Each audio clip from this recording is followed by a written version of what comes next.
ఉన్న బంగారాన్ని విడిపించి ఆ రోజు ఆన్లైన్ రేటుకే మేము కొంటాం. Sharma gold company. నమస్కారం, వెల్కమ్ టు సుమన్ టీవీ. నేను గీతాంజలి. ఈ మధ్య కాలంలో చూస్తున్నాం దత్తాత్రేయ స్వామివారి ఆరాధన ఎంతో మంది చేస్తూ ఉన్నారు. అయితే చాలా మందికి స్వామివారి ఆరాధన పట్ల ఎన్నో సందేహాలు ఉన్నాయి. ఎంతో నియమ నిష్టలతో చేయాలి, లేకుంటే నెగిటివ్ ఎఫెక్ట్ కూడా మనం పొందుతామని కొంతమంది చెబుతూ ఉన్నారు. అలాగే స్వామివారి ఆరాధన పట్ల సందేహాలు ఉన్నాయి. లేదు స్వామి మాకు ఎన్నో మహిమలు చూపించారంటూ కొందరు చెబుతున్నారు. ఈ నేపథ్యంలో అసలు దత్తాత్రేయ స్వామివారు ఎవరు, ఎలా అవతరించారు, వారి మహిమలేంటి, ఎలా ఆరాధించాలి, ఇవన్నీ మీ ముందుంచే ప్రయత్నం చేస్తుంది సుమన్ టీవీ. అందులో భాగంగా కొంతమంది మహిళామణులను సుమన్ టీవీ ఆహ్వానించాం. అలాగే మనందరికీ ఉన్నటువంటి సందేహాలను నివృత్తి చేసేందుకు ప్రస్తుతం మనతో పాటు ఉన్నారు ప్రముఖ ఆధ్యాత్మికవేత్త, దత్తాత్రేయ ఉపాసకురాలు శ్రీ లతా దత్త గారు. వారితో మాట్లాడి మరిన్ని విషయాలు తెలుసుకుందాం. లతా దత్త గారు, నమస్కారం అమ్మా.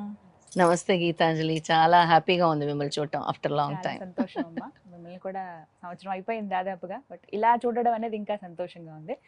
మహిళా మనులందరికీ నమస్కారం అండి. నమస్కారం. చాలా అద్భుతమైన కార్యక్రమం అవబోతోందని నాకు ముందుగానే అర్థం అవుతోంది. అంటే దత్తాత్రేయుల వారి గురించి చాలా తక్కువగా చూస్తున్నాం అండి వీడియోస్, మరి ముఖ్యంగా తెలుగులో అయితే. అంటే స్వామివారి చరిత్ర కానీ, లేకపోతే స్వామివారికి సంబంధించినటువంటి ఆలయాలు కానీ చాలా అరుదుగా ఉంటాయి. అందులోనూ అసలు చాలా శక్తివంతమైన ఆలయాలు ఉన్నప్పటికీ మనకి కొన్ని తెలియలేదు.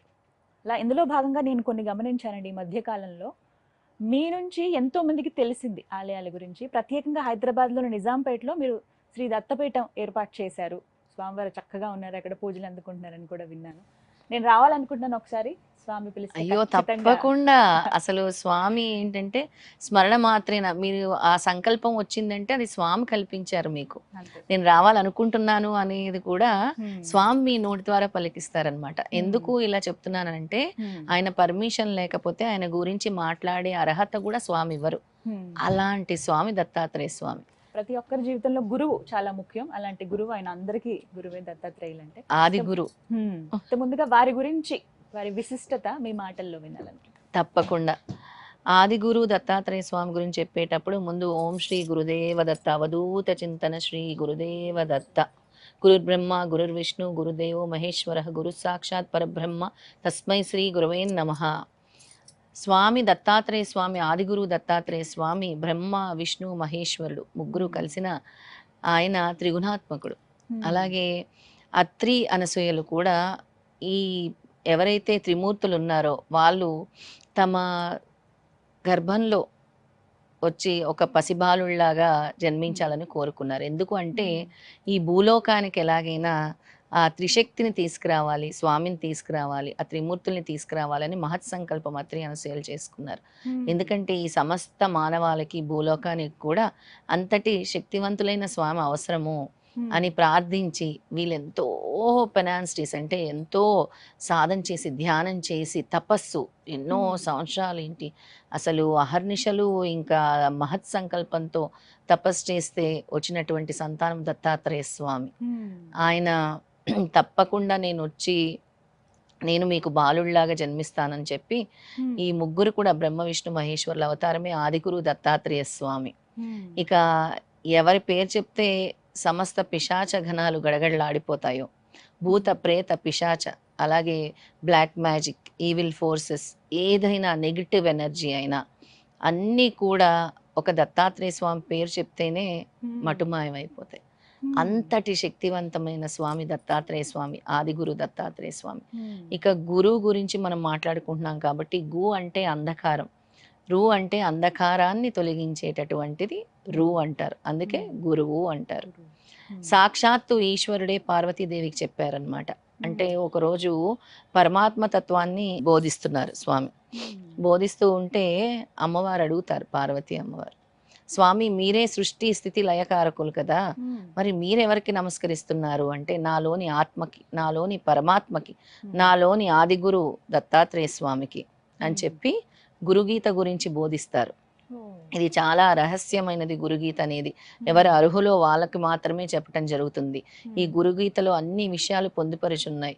గురువు శిష్యుల్ని ఎలా, అంటే శిష్యులు గురువుని ఎలా సేవించాలి, గురు మార్గంలో ఎలా నడుచుకోవాలి, ప్రతి ఒక్కరి జీవితంలో గురువు ఎంత అవసరమో, గురువు ఉంటేనే మీకు దిక్సూచి, అంటే మార్గాన్ని చూపించేది గురువు మాత్రమే.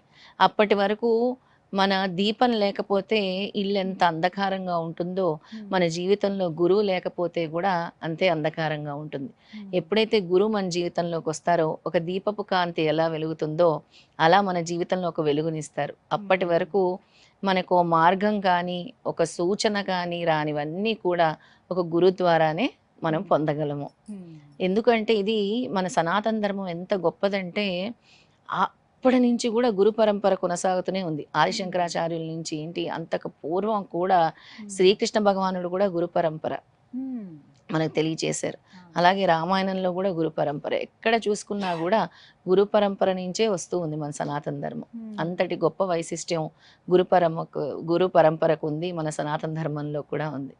ఇక ఆది గురువు దత్తాత్రేయ స్వామి ముఖ్యంగా ఇప్పుడు ఎక్కువ ఎందుకు భక్తుల నోట్ల నుంచి వింటున్నామంటే, ఏ దేవుడైనా సరే మీరు 1000 సంవత్సరాలు తపస్సు చేయండి, స్వామి రారు. కానీ దత్తాత్రేయ స్వామి స్మరణ మాత్రేన సంతుష్టుడు.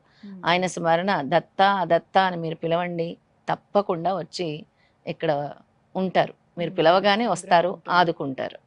అది అలా ఎన్నో జరుగుతూనే ఉన్నాయి. అలా ఎవరైతే దత్తాత్రేయ స్వామిని భక్తితో నమ్మకంతో మనసా వాచా కర్మన ఆరాధిస్తున్నారో తప్పకుండా పిలవగానే స్వామి వచ్చి కరుణాకటాక్షాలు కురిపిస్తున్నారు, వాళ్ళని రక్షిస్తూ కూడా ఉన్నారు. కానీ చాలా అద్భుతంగా వివరించారండి. ఎంతో మందికి తెలియదు దత్తాత్రేయ స్వామి వారిని అసలు ఎలా పూజించాలి, అలాగే మీరు చెప్పినటువంటి ఆ శ్లోకం కానీ మంత్రం కానీ ఎలా పఠించాలి, కొన్ని నిదర్శనాలు చెప్పారు కొంతమంది, అలాగే వారికి ఉన్నటువంటి సందేహాలను కూడా చక్కగా నివృత్తి చేశారమ్మా. అందరికీ ధన్యవాదాలండి. నమస్కారం. నమస్కారం.